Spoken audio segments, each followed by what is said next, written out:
आज के इस सत्र में आप सभी का स्वागत है। आज हम हिंदी व्याकरण के तीसरे खंड वाक्य विचार के ऊपर चर्चा करेंगे। साथ ही साथ चौथे खंड छंद विचार के बारे में भी जानेंगे।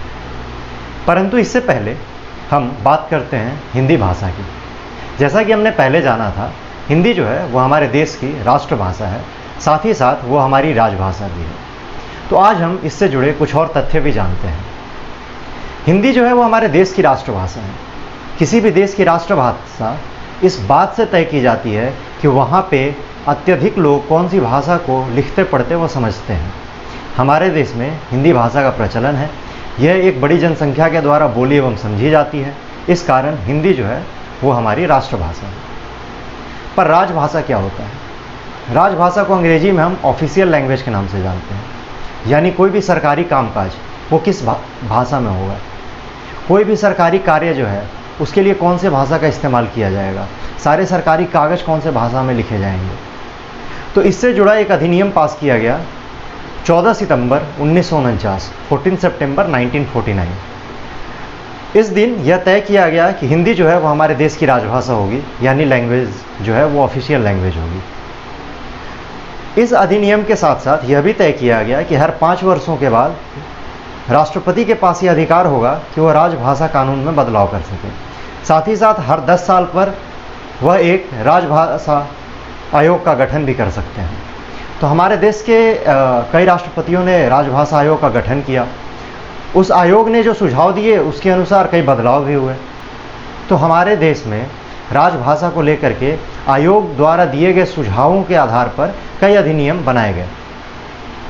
इनमें से जो सबसे अंतिम अधिनियम था वो 1976 का था।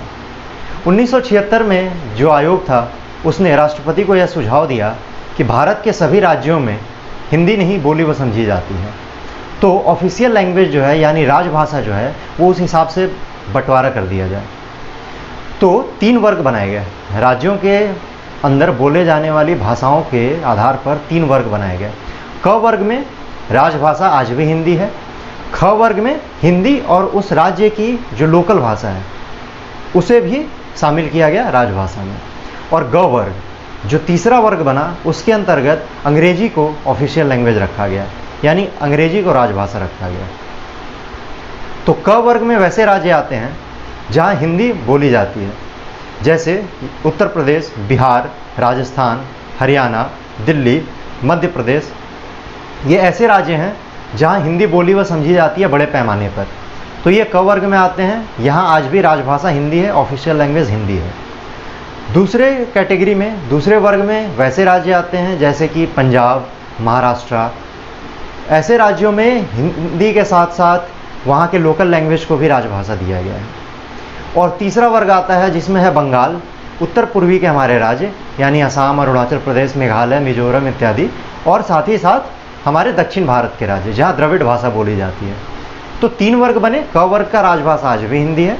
ख वर्ग की राजभाषा जो है वो हिंदी और वहाँ का नेटिव लैंग्वेज, लोकल लैंग्वेज है। और तीसरा है वर्ग जिसमें अंग्रेजी है। तो अब हम बढ़ते हैं हिंदी व्याकरण के तीसरे खंड की ओर, जिसका नाम है वाक्य विचार। वाक्य विचार में सबसे पहले हम ये जानेंगे कि वाक्य किसे कहते हैं। तो शब्दों का एक ऐसा समूह जो सार्थक अर्थ दे उसे हम वाक्य कहते हैं। अब वाक्य विचार में आगे बढ़ते हैं तो हमें पता चलता है कि वाक्य के तत्व होते हैं। आखिर वाक्य किन किन चीज़ों से मिलकर बना है? शब्दों से मिलकर जरूर बना है, पर उसके तत्व क्या हैं? तो वाक्य के 2 तत्व माने गए हैं, उद्देश्य और विधेय। उद्देश्य हम उसे कहते हैं जिसके बारे में वाक्य में बात की जा रही हो। जिसके भी बारे में बात की जाएगी उसे उद्देश्य कहते हैं, और जो बात की जाएगी उसे विधेय कहते हैं। जैसे हम मान लेते हैं रोहन घर जा रहा है। इसमें 1, 2, 3, 4, 5 अलग अलग शब्द हैं जिनके समूह को जब सार्थक अर्थ निकल रहा है तो हम वाक्य कहते हैं। वाक्य में जो रोहन है वो उद्देश्य है, क्योंकि रोहन के बारे में बात हो रही है। और बात क्या हो रही है कि वो घर जा रहा है, तो ये जो है ये उद्देश्य है, और घर जा रहा है जो है वो विधेय है। तो ये हो गया वाक्य के तत्व। अब हम बात करते हैं वाक्य के भेद कितने प्रकार के होते हैं। वाक्य के भेद हम दो तरीके से बांटते हैं। पहला है अर्थ के आधार पर और दूसरा है रचना के आधार पर। यानी जो हम वाक्य लिख रहे हैं या वाक्य बोल रहे हैं, उस वाक्य का अर्थ क्या है, उस अर्थ के आधार पे वाक्य के 8 भेद होते हैं।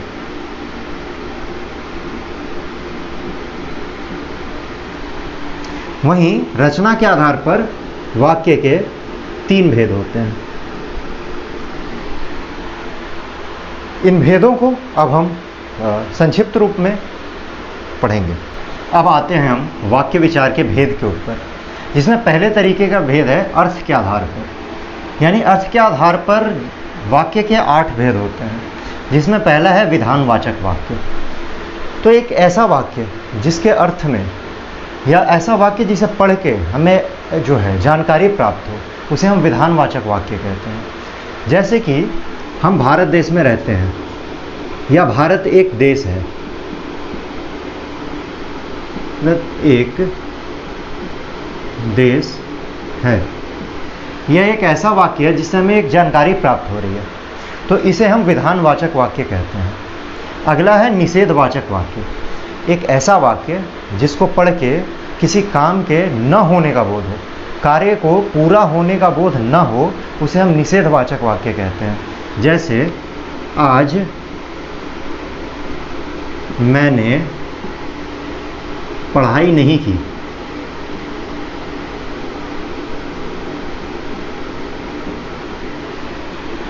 इसमें कार्य जो है वो पढ़ना है, पर पढ़ना हो नहीं पाया है, तो इसलिए यह एक निषेधवाचक वाक्य है। चौथा है प्रश्नवाचक वाक्य। एक ऐसा वाक्य जिसे पढ़ के मन में प्रश्न का बोध हो, सवाल उठे, उसे हम प्रश्नवाचक वाक्य कहते हैं। जैसे तुम कब आए।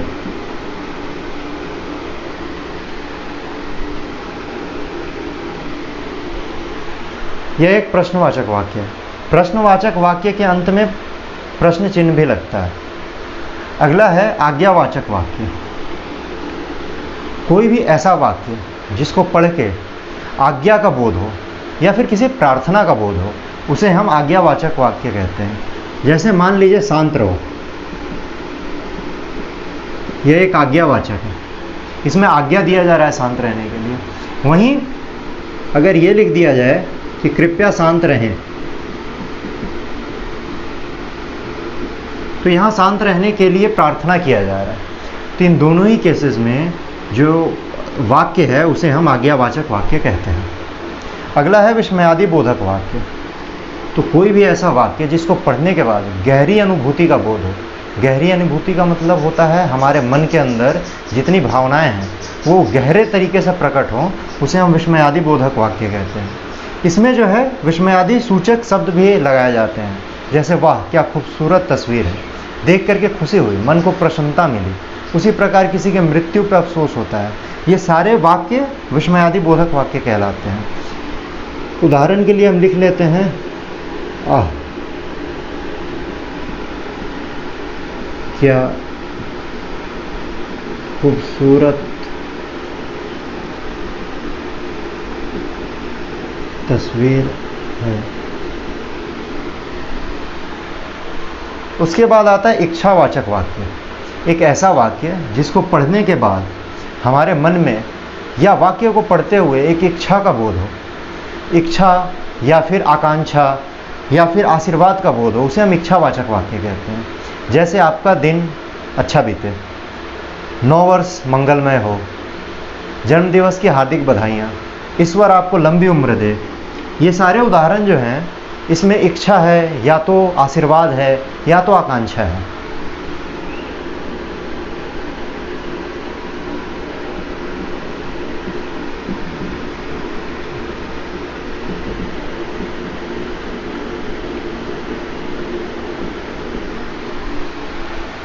अगला है संकेतवाचक वाक्य। एक ऐसा वाक्य जिससे संकेत का बोध हो, उसे हम संकेतवाचक वाक्य कहते हैं। जैसे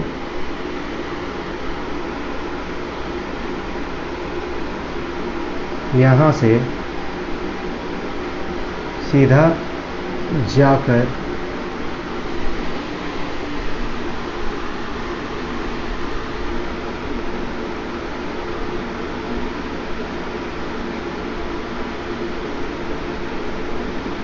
गली के अंत में मेरा घर है।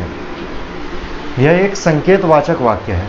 यहाँ से सीधा जाकर गली के अंत में मेरा घर है। इसमें मैं अपने घर की ओर संकेत कर रहा हूँ। अंतिम जो वाक्य है, भेद है, वो है संदेहवाचक वाक्य। एक ऐसा वाक्य जिसको पढ़ के मन में संदेह उपजे, मन में संदेह का बोध हो, उसे हम संदेहवाचक वाक्य कहते हैं। जैसे, क्या तुम वहाँ गए थे?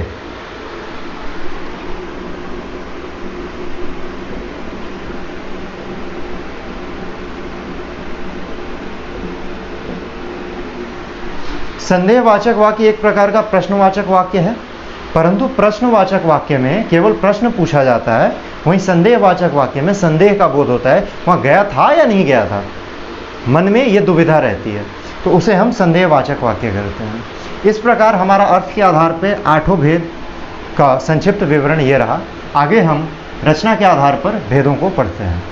रचना के आधार पर वाक्य के 3 भेद माने गए हैं।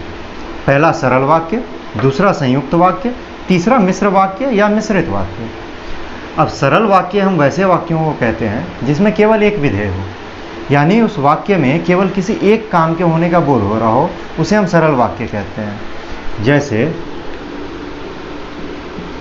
मोहन पढ़ता है।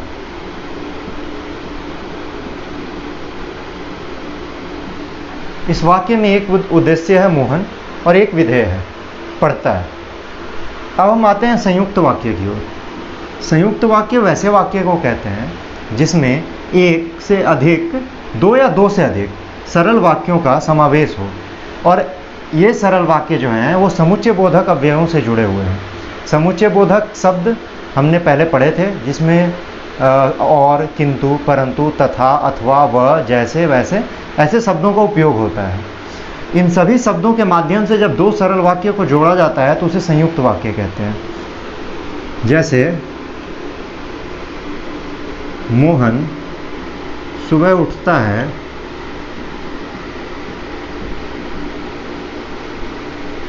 और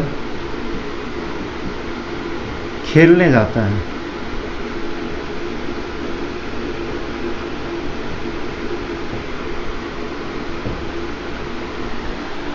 ये एक ऐसा वाक्य है जिसके अंतर्गत 2 सरल वाक्य हैं। मोहन सुबह उठता है और मोहन खेलने जाता है। परंतु जब इन दोनों को साथ में जोड़ा जाता है कि मोहन सुबह उठता है और खेलने जाता है, तो यह एक संयुक्त वाक्य बन जाता है। तो हिंदी व्याकरण के शब्दों के जो समुच्चय बोधक अव्यय हैं, और, किंतु, परंतु, अथवा, व, इन सबका उपयोग करके जब 2 सरल वाक्य जुड़ते हैं तो उन्हें हम संयुक्त वाक्य के नाम से जानते हैं। तीसरा है मिश्र वाक्य या मिश्रित वाक्य। यह एक ऐसा वाक्य होता है जिसके अंतर्गत एक से अधिक सरल वाक्य होते हैं, जिनमें से कोई एक प्रधान वाक्य होता है और बाकी उसके उपवाक्य होते हैं जो प्रधान वाक्य पर आश्रित होते हैं।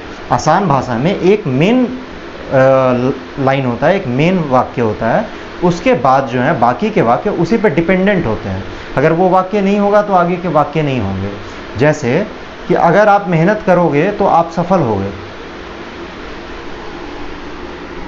जब आप मेहनत करेंगे तब आपको सफलता मिलेगी।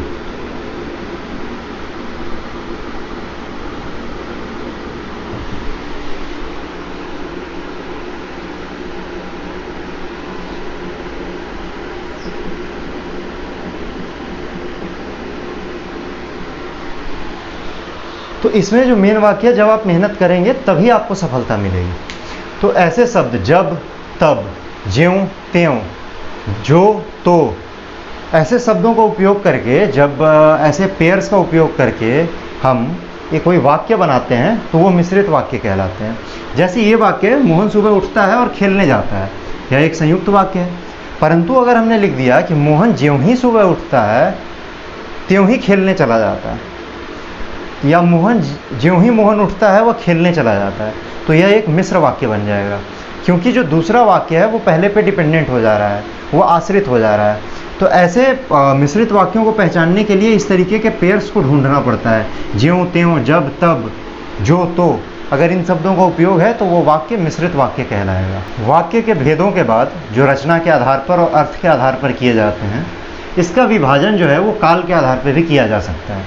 काल यानी समय, जो वाक्य बोला जा रहा है या वाक्य के अंदर जो कार्य हो रहा है वो हो चुका है, होने वाला है या अभी वर्तमान में हो रहा है, इसका पता लगाने के लिए हम उसे काल में विभाजित करते हैं। काल हमारे होते हैं 3 प्रकार के: भूतकाल, भविष्यकाल और वर्तमान काल।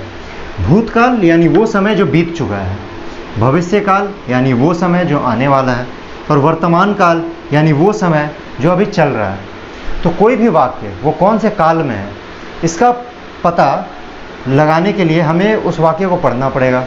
पढ़ने के साथ अगर उस वाक्य से हमें ऐसा बोध हो रहा है कि यह कार्य हो चुका है, वाक्य के अंदर जो क्रिया है, जो कार्य है, अगर ऐसा बोध होता है कि वो कार्य पहले हो चुका है, तो वो भूतकाल में आएगा। वहीं उस वाक्य को पढ़ते हुए अगर हमें बोध हो कि यह कार्य आने वाले समय में होने वाला है, तो वह भविष्यकाल होगा। और अगर ऐसा बोध हो कि वो कार्य चल रहा है, तो वो वर्तमान काल होगा। जैसे